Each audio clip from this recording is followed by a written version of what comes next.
Ser Podcast.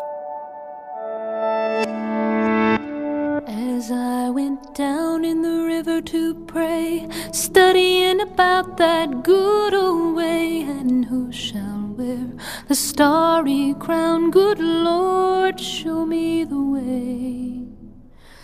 Oh, sisters, let's go down, come on down. Oh, sisters, let's go down in the river to pray. As I went down in the river. Lucía Carballal, bienvenida a La Hora Extra.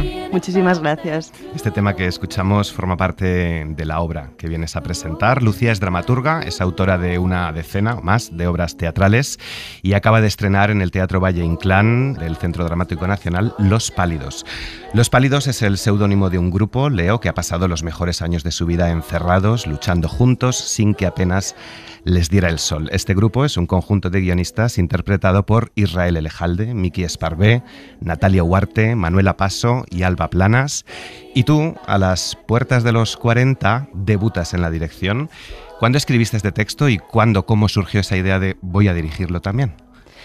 Pues bueno, yo llevo muchísimos años escribiendo, he tenido ese tipo de carrera así bastante precoz, con 19 años ya estrené mi primera obra y creo que muy pronto decidí que no iba a dirigir y es una pregunta que me he hecho muchas veces, ¿por qué no? Yo creo que tiene que ver con muchos factores, con una sensación de inseguridad seguramente, pero esa reflexión la he hecho ya de mayor, también porque me enamoré mucho de los vínculos que tenía con los directores, con esa idea de que uno escribiera, el otro dirigiera y esas colaboraciones me hacían muy feliz y me gustaban mucho y como que me instalé ahí mucho tiempo, pero al mismo tiempo sentía que esto seguro que en cualquier trabajo pasa, ¿no? La sensación de que en algún momento necesitas dar un paso más, de aprender más cosas, de contacto con los demás. La escritura es muy solitaria y de darme cuenta de que en realidad llevaba mucho tiempo dirigiendo las obras un poco en mi cabeza, aunque no me lo confesara a mí misma.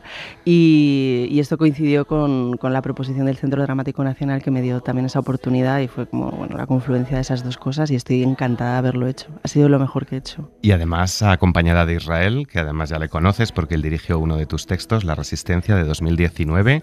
¿Cómo es esto de trabajar con amigos íntimos? Porque este grupo de guionistas, claro, son familia y al final, cuando uno trabaja con amigos muy íntimos o familia, gente muy cercana, acaban surgiendo heridas enquistadas.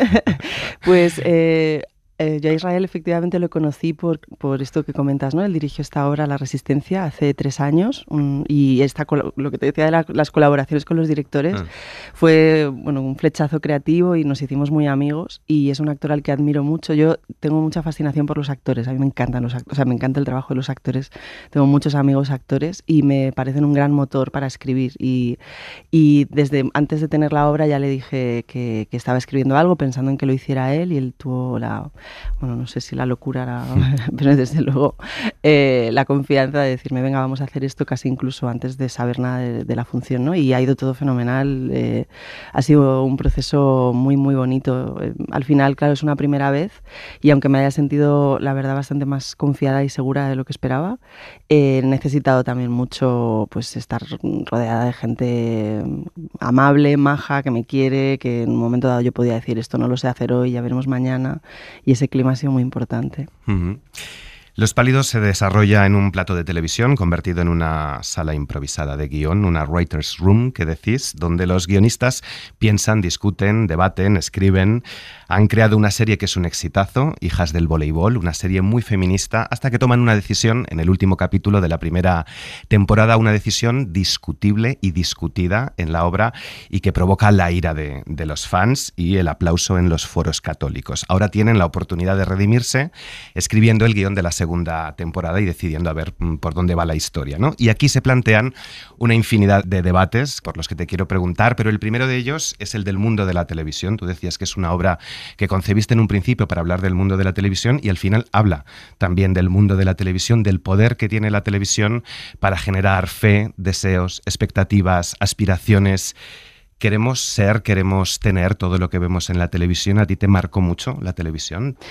Yo vi mucho la televisión, también era esa época, decías ahora, ¿no? Yo tengo 38 años, cuando yo era pequeña la televisión todavía no se había hecho una reflexión muy crítica al respecto, ¿no? Ahora es más común escuchar pues, que hay que tener cuidado con cuántas horas ven los niños, etcétera. Y también era un momento en el que todavía no existía internet.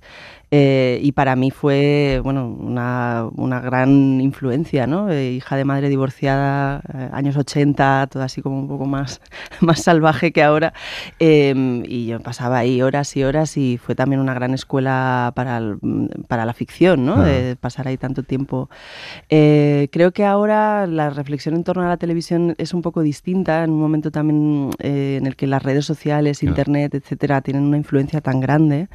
Pero sí que creo que en este mundo de tantos impulsos, ¿no? De las redes sociales, que las cosas duran exactamente 1,5 segundos, el que todavía nos comprometamos con una serie de ficción que puede durar algunas semanas, aunque a veces te pongas una noche y te la veas entera, ¿no? Pero la idea de que una historia que ha tardado tanto tiempo en concebirse, escribirse, rodarse, que estés un rato delante de ella comprometiéndote con esa historia, esto en algún momento de la función se dice, ¿no? Que esto tiene un valor todavía y que probablemente lo tenga más en el futuro cuando todo esté profundamente fragmentado. Esto por un lado. Y luego por otro, he trabajado unos años en televisión y seguiré trabajando seguramente como guionista. Y sí que he sentido cuando estaba en esa mesa de guión rodeada de mis compañeros esa sensación de poder, ¿no? De estar en una mesa en la que estás decidiendo a través de las tramas, los temas, los personajes, qué temas estás visibilizando, qué enfoque le estás dando a las cosas. Y hay una parte que tiene que ver con el puro entretenimiento, otra parte que tiene que ver con lo creativo, pero también hay unas decisiones que tienen, bueno, que yo a veces he sentido que eran complejas de tomar porque te está viendo mucha gente y además te está viendo mucha gente en el mundo de las plataformas que ya ni siquiera es ni en tu ciudad ni en tu país, sino en lugares remotos, ¿no? Entonces, bueno, toda esa reflexión en torno a la televisión, a qué significa contar una historia en ese medio, fue un poco el germen de esta obra. Aquí se produce ese tipo de decisiones, luego vamos a ir a ellas porque las hay que son realmente surrealistas o pueden parecer surrealistas, pero a propósito de que las plataformas, las redes son casi la única ventana que tienen los jóvenes hoy al mundo, que incluso se informan a través de TikTok, por ejemplo, ¿debería ser la televisión más pedagógica? Esta es una pregunta muy complicada. Yo no tengo una respuesta al respecto. Creo que la obra plantea precisamente esta pregunta, ¿no? La cuestión de la pedagogía en la ficción es muy compleja.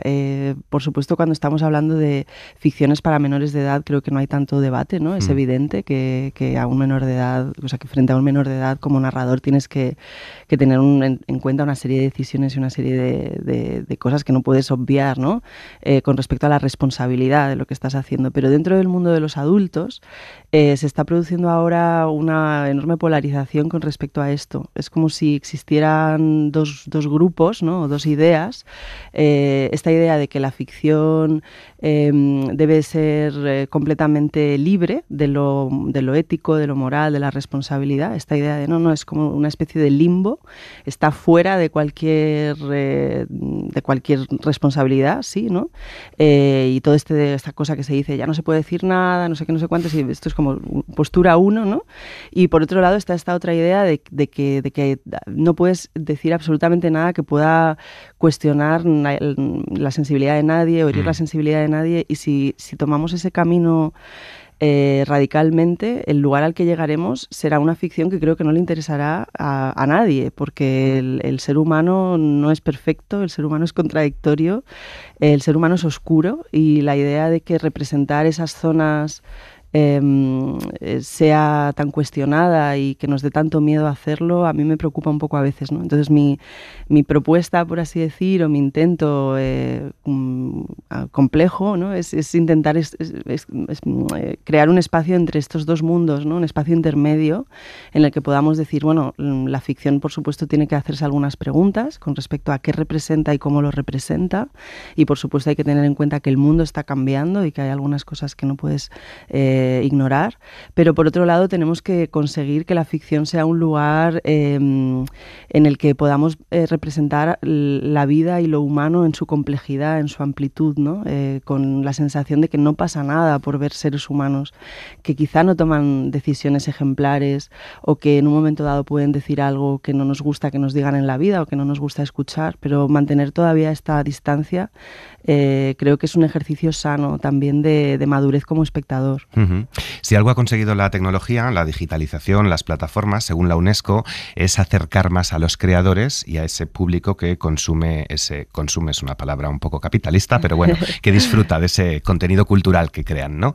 Pero también entraña algunos riesgos que vemos en esta obra y es, a propósito de las redes sociales, la ira que desata de algunos fans o seguidores de la serie, en este caso, Hijas del Voleibol, que no les gusta cómo termina la primera temporada. Y dice Jacobo, el jefe de guionistas, discusiones sobre una serie deportiva como si fuera un asunto de Estado. Eso lo hemos visto con algunos finales de series como Juego de Tronos, lo hemos visto con el Benidorm Fest, aunque quizás eso sí sea un asunto de Estado, o lo hemos visto, por ejemplo, con el tercer capítulo de la serie The Last of Us, la adaptación del videojuego, que por desarrollar una historia homosexual, pues ha desatado ahí la ira de los homófobos de la extrema derecha. ¿Vivís los creadores bajo esa presión del público, especialmente en las redes sociales, la dictadura de las redes? Yo he vivido esa sensación de preguntarte qué puede pasar o qué tipo de reacción puede haber. Lo que sucede es que el ambiente es ya tan extremo, ¿no? Es decir, todo el mundo puede opinar. Es muy difícil también tener una valoración real de lo que está sucediendo. Es decir, a veces hay muy poca gente que hace mucho ruido, otras veces hay gente que tiene una opinión generalizada sobre algo pero no la expresa tanto porque quizá generacionalmente tiene menos ganas de expresarla en redes. Es decir, que lo que sucede con las cosas, la reacción de las cosas a veces no es tan fácil de valorar y sí que percibimos mucho ese ruido, ¿no? A mí me apetecía reflejar esta idea de cómo una piedra que cae en un lago, ¿no? Puede generar esta onda expansiva que puede derivar en cuestiones ya casi surrealistas. Esto, sumándome a los ejemplos que proponías, lo he pensado mucho y lo hemos pensado mucho en el equipo con todo lo que pasó con Shakira, ¿no? Esta idea de que de repente una canción, una ruptura sentimental, haya generado artículos, teorías sobre el amor, qué es una mujer empoderada y qué es una mujer menos empoderada, la sororidad, ¿no? Y de repente el decir, qué interesante, porque si lo observamos con una mirada así amable y sin enfadarnos mucho, en realidad es muy interesante que como sociedad nos diviertan tanto en las pequeñas cosas que hacen otros para gestionar nuestras propias ideas, nuestras propias emociones, para entrar en relación con los demás. Y hay algo que tiene un punto tierno, ¿no? A veces lo pienso, digo, ¿pero qué hacemos hablando tanto tiempo de esto? La gente no tiene otra cosa que hacer. Y claro que, bueno, en la obra se habla de esta serie que con un gran punto de sarcasmo se llama Hijas del Voleibol, ¿no? Porque tiene que ver con la idea de un tipo que generacionalmente está absolutamente, bueno, ideológicamente completamente lejos de la idea de hacer una serie sobre sororidad, que es un tema que no le interesa nada, pero que siente que es casi su única manera de mantenerse mainstream y en pie, ¿no? Entonces, claro, ¿qué pasa? Que escribe una serie que en realidad nunca jamás habría escrito solo, es decir, por voluntad propia y por tanto pues le es muy difícil dar realmente un mensaje feminista y bueno, pues se equivoca, ¿no? a la hora de escribir. Creo que me has contestado ya un poco, pero bueno, nos decía Miguel Campello hace un par de semanas aquí en La Hora Extra que antes las alas a los creadores se las cortaban desde fuera y que ahora hay mucha autocensura, que uno no sabe qué escribir para no faltar a nadie sin querer faltar a nadie, ¿no? Y aquí es lo que pasa, hay que meter a personajes LGTBI o personajes racializados en las series, pero no podemos convertirles en acosadores porque se puede enfadar el colectivo, ¿no? Y entonces asistimos, como decía antes, a un montón de debates y discusiones sobre quién es el acosador, si hemos metido demasiadas mujeres, si son pocas mujeres, si no podemos señalar a un colectivo determinado, cómo gustar a todes, no solo a todos, a todas, también a todes, la pornografía ética, que me parece fascinante cuando llegamos a ese momento. Son decisiones, debates surrealistas, pero que seguro que entre los guionistas en una habitación de escritura escritura se producen y con absoluta seriedad. Absolutamente, claro. Sí. A ver, como bien dices, me he metido en todos los charcos. Sí, todos. La función explora los límites de lo representable también ahora mismo, ¿no? Establece una relación con el espectador en el que de alguna manera yo estoy diciéndole, bueno, yo estoy yendo hasta aquí, ¿estás bien? ¿Puedo seguir? Venga, voy a tratar este otro tema, ¿cómo te sientes con esto? ¿No? Y sabiendo que la obra sí está en ese límite, que es precisamente el tema de la obra, ¿no? Lo representable, ¿qué le pedimos a las historias ahora? Por eso también estaba casi hasta obligada a ir hasta ahí. Con todo esto que preguntas, ¿no? de la representación, es el gran tema ahora mismo y es muy interesante. A mí me parece que es un avance y algo que me ha gustado presenciar generacionalmente, el que se haya abierto esta cuestión, ¿no? No puede ser que se escribieran las cosas sin estar haciéndote preguntas de por qué todos los personajes son masculinos, o por qué todos los personajes tienen una determinada edad, o por qué todas las mujeres que aparecen en una ficción tienen 25 años y son guapísimas. Por supuesto que había que plantearse esto en todos los aspectos, ¿no? En la cuestión LGTB, desde el feminismo, desde la cuestión racial, por supuesto, ¿no? Pero lo que sí que sucede es que, claro, una vez se toma esta decisión y se positiva, por supuesto, donde me cuesta más es donde no se considera que estos nuevos personajes, por así decir, que no responden a los estándares habituales, parece como que no tuvieran todavía la categoría de personaje total, ¿no? Es decir, cuando se habla de un Hamlet o de el prototipo de personaje masculino de toda la vida, ¿no? Y se habla de la grandeza del personaje, siempre se habla de que tiene que tener contradicciones, zonas oscuras, puede cometer actos terribles, ¿no? Y de hecho nos encanta ver series o escuchar historias en torno a personajes que cometen errores, ¿no? Y a veces con la cuestión de la representación todavía nos cuesta un poco, porque dices, bueno, si para una vez que hay imagínate una protagonista, y yo por formar parte de esta comunidad, ¿no? Es el ejemplo que puedo poner con más tranquilidad, una protagonista lesbiana, ¿no? Y sí que te haces la pregunta de qué estás contando a través de ella o qué representa, porque hay tan pocos casos que si de repente es una mujer que, por ejemplo, es una irresponsable emocionalmente, parece que estás diciendo que ese colectivo se caracteriza por eso. Y esa servidumbre, por así decir, es la que creo que sería el siguiente paso. Creo que es terminar de completar este proceso diciendo, bueno, estos nuevos personajes también pueden ser personajes no ejemplares. Eso me lleva a otra pregunta. ¿No quedan madres felices en la ficción? ¿Son todas madres arrepentidas? Ha habido pocas historias de mujeres, es verdad, ha habido pocas mujeres contando historias, eso lo sabemos, pero María, la guionista novel de 31 a 33 años más o menos, lesbiana, se pregunta si hay demasiadas historias de mujeres o mujeres contando historias ahora, si es una moda o una burbuja. Sí, ella se refiere a la idea de escribir historias sobre mujeres un poco sin saber muy bien por qué, ¿no? Es decir, ella hace esta crítica desde una mirada de una mujer hablando sobre, en este caso, ¿no? Sobre este tipo de hombre que llega un momento en el que dice, bueno, aquí para un poco lo que comentábamos antes, ¿no? Para mantenerme en pie, pues voy a hablar de temas supuestamente feministas o supuestamente, pero que ni controlan ni respetan en muchos casos, ¿no? Entonces, esa es la crítica que hace ella, el decir, bueno, no basta con que coloques una serie de mujeres juntas, ella lo dice así con mucha sorna, ¿no? Como haciendo cosas, ¿no? Como esta cosa de catalanes que hacen cosas, ¿no? O sea, mujeres que hacen cosas. Pues esto es lo que ella critica, no el hecho de que existan ficciones protagonizadas por mujeres, sino que se escriban desde lugares poco honestos. Hay un debate sobre el feminismo y las nuevas olas feministas después del Me Too, ahí está la frase "yo sí te creo", en torno además a la maternidad, ¿no? Un tema que tú ya has abordado en textos anteriores, a renunciar a una carrera la de la protagonista de Hijas del Voleibol, por ser madre, si esto es machista o si en realidad lo que ella está cansada de entrenar, oye, y quiere ser madre y tiene esa libertad de tomar esa decisión.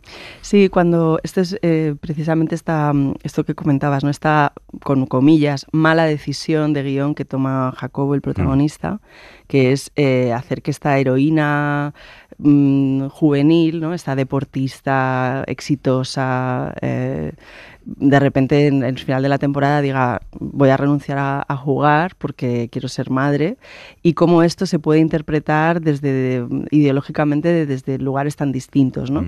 Y tardé mucho en elegir cuál iba a ser esa mala decisión. Decidí que fuera esto porque me gustaba esa ambigüedad de que realmente tanto desde la derecha como desde la izquierda se puede interpretar de maneras muy distintas, ¿no? Es decir, hay una parte de la izquierda que diría, o del feminismo, que diría qué mal ejemplo, porque tú le estás diciendo a las chicas que con 20 años es una buena decisión renunciar a una carrera profesional por una maternidad que en este caso, por ser una carrera deportiva, en una fase de la carrera es incompatible, ¿no? Porque hay una parte en la que ella no se perdería determinado torneo, etcétera. Y hay otra parte del feminismo que dice, bueno, ¿pero por qué? Porque si es una decisión que ella toma libremente, ¿qué más da que sea joven, tan joven? ¿Qué más da que esté renunciando a una carrera? Es que no puede una mujer joven decidir ser madre, ¿no? Y me encantaba la sensación de la dificultad para encontrar una sola respuesta, de tal manera que el espectador pueda verse también, haciéndose la pregunta de qué pensaría yo de esto, ¿no? Si yo tuviese que escribir esta historia, ¿tomaría esta decisión? Si mi hija de 20 años ve esta serie y llega vuelve a casa diciendo, no, es que esta heroína, esta tipa que admiro tanto, ¿no? Me ha hecho pensar que a lo mejor estoy sobrevalorando mi carrera profesional, y cómo es lo distinto que es cuando sucede en tu vida, cuando sucede en la ficción, en fin, me parecía que era esa especie de alambre, ¿no? En el que puedes hacer preguntas difíciles y que ponen al espectador en esa pregunta de qué delicado tomar decisiones narrativas a veces. Porque hay muchas brechas, ¿no? Hay una brecha ideológica, hay una brecha de género, hay también una brecha generacional, ¿no? Está María, que es la joven, pero está Gloria, que es la más mayor, y lo que decías antes, ¿no? Cómo seguir siendo mainstream a los 40, a los 50 o a los 60 años. Sí, el personaje de Gloria que interpreta Manuela Paso, todos son actores maravillosos. Ella, es un personaje que tiene una lectura muy crítica también de este rol de las mujeres jóvenes que entran en la empresa, ¿no? Porque lo que ella dice es, claro, tú vienes con un discurso, tienes 30 años, vienes con toda tu fuerza de que acabas de llegar, de que eres como lo nuevo, ¿no? Es una función que habla mucho también de lo nuevo y lo viejo, por así decir. El relevo, ¿no? Esta idea de relevo a mí me ha ayudado mucho a escribir la obra. Y lo que dice es, vienes con este discurso en torno a la mujer, la importancia de la mujer, pero yo también soy una mujer. Lo que pasa es que como no encajo dentro de lo que tú propones, parece que no puedo formar parte de tu proyecto de renovación, por así decir, aunque en este caso no es tanto una decisión de María como del propio sistema, que muchas veces diciendo que quiere incorporar mujeres, lo que en realidad está diciendo es queremos incorporar cosas nuevas, ¿no? Y así se ve que muchas veces la apuesta por las mujeres es más cosmética que honesta, y hay una sensación de ahora es esto, pero ¿qué será lo siguiente? ¿No? Como a veces es mi miedo con lo que estamos viviendo ahora, que sea algo más transitorio de lo que parece. Me encanta que menciones el sistema porque tengo varias preguntas sobre el sistema, porque otra de las reflexiones que yo he percibido en la obra es el del éxito y el fracaso, nuestra relación con el sistema, qué se espera de nosotros, qué espera el sistema de nosotros, cuál es nuestra relación con el progreso, con el dinero. Oksana, la protagonista de Hijas del Voleibol, dice: estoy cansada de la obligación de triunfar. Lo que se convierte en toda una crítica al capitalismo, ¿no? Sí, esto es un poco en la idea de lo que decíamos antes, ¿no? El hecho de que esta renuncia de ella a competir, en este caso por un proyecto de maternidad, se interpreta desde un lugar muy conservador, por un lado, pero que puede ser también una propuesta anticapitalista, ¿no? Y entonces esa convivencia de esas dos lecturas posibles, que es lo que pasaría ahora en redes sociales, que habría gente que lo interpretaría de una manera y de la otra, y que son lecturas simultáneas y perfectamente posibles ambas, ¿no? pero sí, yo fantaseo mucho con esta... Con este dejar de hacer, de estar esforzándome tanto todo el rato y bueno, como seguramente te pase a ti, como a la gente que tiene una vocación y que tiene un trabajo exigente y bueno, pues muchas veces ha habido unas renuncias enormes y por supuesto que a veces te haces la pregunta de qué estoy haciendo. Y hasta qué punto estoy en una especie de rueda bueno, pues tan volcada en el trabajo, la rueda del hámster, la ¿no? rueda del hámster, sí. Que a veces, bueno, ahí he puesto mucho de esta crisis que también he podido sentir en algún momento de sentido, ¿no? Teniendo tanta vocación como tengo y gustándome tanto mi trabajo, pero ha sido el gran proyecto de mi vida, escribir, el teatro, y muchas veces me he preguntado si me estoy pasando un poco, ¿no? Renuncias que hacemos muchas veces además por un sueldo de mierda, por ser mileuristas, porque aquí también hay un conflicto de clase, se acabó la clase media, ahora todo es clase baja, aunque nos hagan creer lo contrario muchas veces con entretenimiento y pequeñas satisfacciones. El precariado, se dice en la obra. ¿Es un tema, el del precariado, tan relevante o más que el feminismo, la diversidad sexual o el ecologismo? Yo creo que sí, en el sentido de que creo que es el tema que verdaderamente engloba todo lo demás, ¿no? Lo he pensado muchas veces desde el punto de vista del ecologismo, por ejemplo. Es decir, cuando yo viví muchos años en Berlín, en Alemania, y recuerdo que, por ejemplo, esta cosa de los supermercados biológicos, ¿no? Donde la fruta costaba 3 veces más. Recuerdo alguna discusión que tuve con amigos, porque a lo mejor yo en una época en concreto sí que me lo podía permitir, tenía justo en esa época un buen trabajo y yo me iba a mi supermercado ecológico a comprarme mi fruta carísima de temporada, ¿no? Y algún amigo me decía, sí, está fenomenal, si yo no estoy menos comprometido que tú con esto, con que no te puedes comprar, que tienes que mirar qué compras, dónde lo compras, etcétera, pero es un privilegio también, es un lujo, ¿no? Claro. Es decir, que es muy difícil desvincular, y con esto no estoy diciendo que no se deba ir hacia ahí, para nada, pero que hay que mirar también las dificultades de acceso de determinadas personas incluso a algunas aristas ideológicas por cuestiones puramente de clase y de medios, ¿no? Y simplemente tenerlo en cuenta, incorporarlo al debate. Y lo que dice el personaje de María, y ahí estoy bastante con ella, es que es muy difícil abordar una cuestión como el feminismo, la presencia de las mujeres en espacios de representación, como puede ser una sala de guión, sin hacerte la pregunta de cuánta ayuda hemos tenido para acceder a ese espacio, porque yo misma también he sido una privilegiada que ha podido dedicarse un montón de tiempo a formarse y a hacer el caminito que tuve que hacer para llegar a determinados lugares, porque tuve también un apoyo que mucha gente quizá no ha tenido. Uh-huh. Los egos y las relaciones de poder en la industria. Ese también es otro debate. El destacar, el aparecer en los créditos, el quién firma las obras, ¿esto cómo se gestiona? A ver, en la televisión esto es el tema. O sea, el tema de los créditos es brutal. O sea, es una guerra, es un espacio en el que se juega muchas veces para dar valor o quitar valor a la gente. Y es interesante porque al final es el nombre, ¿no? Y esto se vincula con el nombre, el que tú has hecho algo y que tu nombre se reconoce que tú eres el autor de algo. Y esto me parece interesante porque creo que está vinculado con algo muy antiguo, ¿no? Es decir, con una cosa casi de los niños, de cuando éramos niños, la idea de, es que no he sido yo, ¿no?, el que ha hecho esto malo, y sí que he sido yo el que ha hecho esto bueno, y sale algo muy primario que a mí me parece que hay que respetar mucho. En la televisión hay un concepto que no sé si en la radio tenéis, que es el de titulitis, que es sí, ¿no?, para reírse de la gente que pide figurar. Se dice, bueno, es que este tiene mucha titulitis, ¿no? Como si tuviera un anhelo absurdo de figurar donde no le corresponde. Y a mí siempre me ha enfadado mucho porque digo, no, esta persona está pidiendo justicia simplemente, ¿no? Y en la televisión, bueno, es muy común que se juegue un poco con quién figura, quién firma, y en la obra esto lo quise recuperar. También porque creo que estamos en un momento en el que esta cosa de la autoría, la identidad, de quién dice las cosas es importante. Esto tiene mucho que ver con las redes sociales, ¿no? Con esa cosa de el yo digo, yo soy, yo tengo esta pinta, esta es mi casa, esta es mi vida, y esa importancia del yo, del nombre, que no siempre es algo para ridiculizar, para nada. Me parece que hay una dignidad también en reconocer quién ha puesto el esfuerzo, ¿no? A propósito de las redes sociales y sobre quién cuenta la historia, ¿es político contar una historia porque hemos dejado de contar historias en este sistema además de consumo cultural rápido, breve, en vídeo, fugaz, entretenido? ¿Son una amenaza esos llamados creadores de contenido que crean contenido a veces cultural para las redes sociales?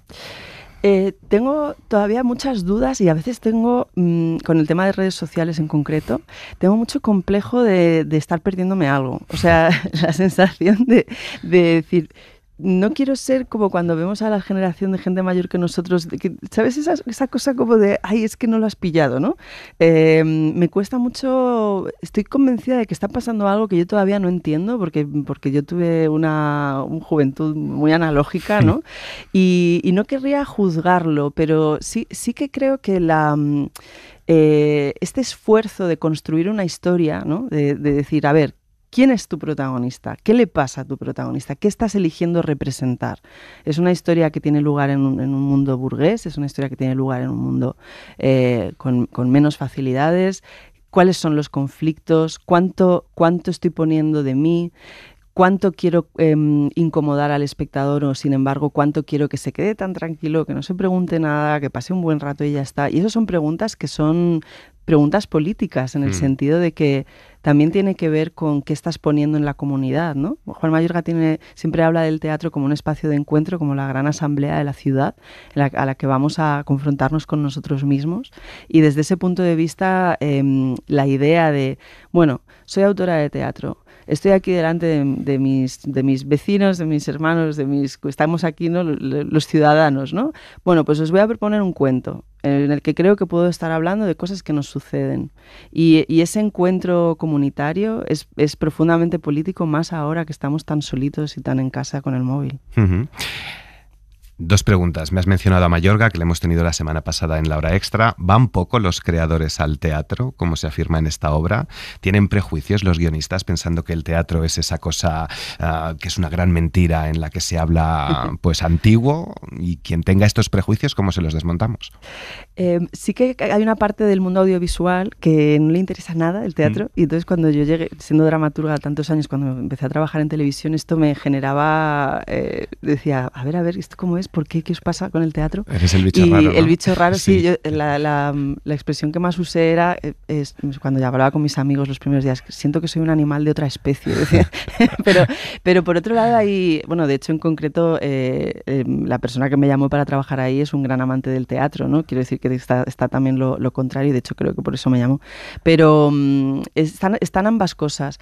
Es normal, es decir, el lenguaje audiovisual es profundamente distinto, ¿no? Es decir, yo puedo entender que un creador audiovisual llegue al teatro y se vea ahí en una caja negra llena de focos con un actor que está hablando para que le escuchen desde la fila 55 ¿no? O incluso más allá, microfonado, en fin, que hay el código, el pacto con el espectador es muy distinto, y hay gente que entra y gente que no.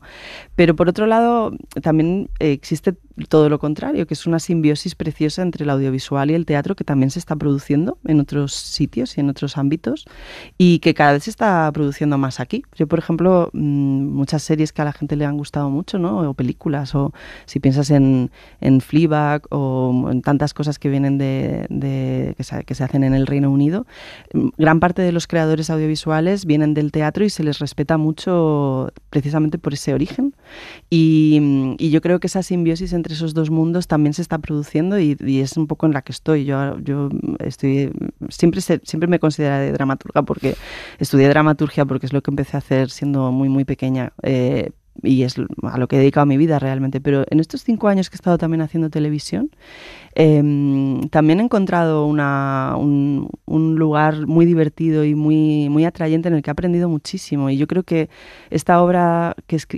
casi la primera que he escrito después de haber pasado por la televisión, también veo que tiene recursos nuevos y que tienen, bueno, algunas cosas que la tele también me ha enseñado. Y a propósito de la cultura audiovisual, decías que, bueno, hablabas de una brecha digital, tú que tienes 38 años y que has vivido una vida muy analógica, imaginémonos a una persona de 50 o 60 años, cada vez tienen menos espejos a lo mejor en los que identificarse, ¿no? Sus historias se están quedando atrás. Es que esto, sí que lo he visto en los últimos años, no sé si te has fijado que cada vez hay más campañas, por ejemplo, de moda, que toman a modelos de más edad, o hay un poquito de movimiento en la línea de abrir un poco el espectro con respecto a la edad. Lo que sucede es, como todo forma parte de esta gran maquinaria del consumo, lo que sucede es que siempre tiene que pasar por el filtro de que sea atrayente, ¿no? Entonces, yo a veces digo, claro, una mujer de 60 años que dice, oye, me encanta que representéis a las mujeres de 60 años, pero tienes que tener una talla 34, claro. Y es decir, que tienes que pasar por el filtro de que incluso dentro de estar abriendo un poco el espectro de lo habitual, tienes que seguir siendo muy atractiva, ¿no?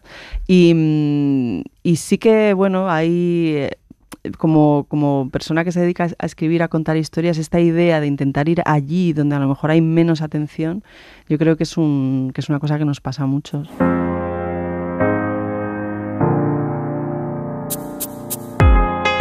¿Te da vergüenza el fracaso como a Jacobo? Sí, claro. Sí, pero estoy mejorando. Sí, estoy mejorando. A ver, estamos muy expuestos. O sea, vas a ver una obra de teatro, ahora además la he dirigido, pues más todavía, ¿no? Y hay mucha violencia en la recepción, la verdad. O sea, España es un país además en el que, lo digo en comparación con Alemania, que es quizá el único otro país del que puedo hablar, Alemania es un país donde se valora mucho el proceso y se habla mucho de cómo se hacen las cosas, le preguntan mucho a los creadores cómo ha sido intentarlo, ¿no? Es como que se considera que la creación es un proceso y una búsqueda. Y creo que esa cultura no la tenemos tanto nosotros, nos miramos mucho por el resultado, si lo has hecho bien, si lo has hecho mal, cómo te ha quedado la cosa al final, ¿no? Y hay una tiranía ahí en algo que no es cuantificable, que no es mecanizable, que es un proceso creativo, que sí te pone una presión, que por supuesto te tienes que quitar para poder llevarla a cabo, ¿no? Y no lo piensas. Pero sí ha habido una época de mi vida en la que me he agobiado mucho trabajando. O sea, que he trabajado a veces con un malestar de tener mucha presión porque saliera bien. Y he sido una persona que ha sufrido trabajando. Y he tenido incluso crisis fuertes de tener mucho miedo. Y a raíz de una especie de llegar a un pico de eso, que me bloqueé mucho, ahora ya no me está pasando. O sea, ha sido quizá el primer proyecto en el que he sido muy feliz y me he permitido mucho más el equivocarme, estas cosas que me parece que son importantes y que es importante también que se hable de ellas, porque es curioso, hay también a veces una idealización del trabajo creativo desde fuera y es un trabajo muy duro, muy difícil, te pueden hacer críticas muy maliciosas, y te expones a la opinión de mucha gente, ¿no? Y a veces no es fácil. Bueno, desde aquí estamos confiados en que va a ser un éxito total. Sí, ¿sabes por qué? Porque como estoy tan tranquila con que ha sido un proceso tan bonito y que hemos llegado a un lugar en el que del que estamos satisfechos, siento como si estuviese protegida. Es una sensación curiosa. También orgullosa de haber puesto una cosa ahí que me parece que llevaba mucho tiempo queriendo contar y que me parece que está en un sitio de cierto riesgo, de haberme metido en sitios complicados, ¿no? Y estoy muy contenta de haberme atrevido, porque, venga, tiro para adelante, sí, he llegado hasta el final, estoy contenta. Es que hay días que uno está de teatro documental y otros que no tienes el cuerpo. Lucía Carballal, muchas gracias por haber estado en La Hora Extra. Gracias a ti. Cadena SER. La radio.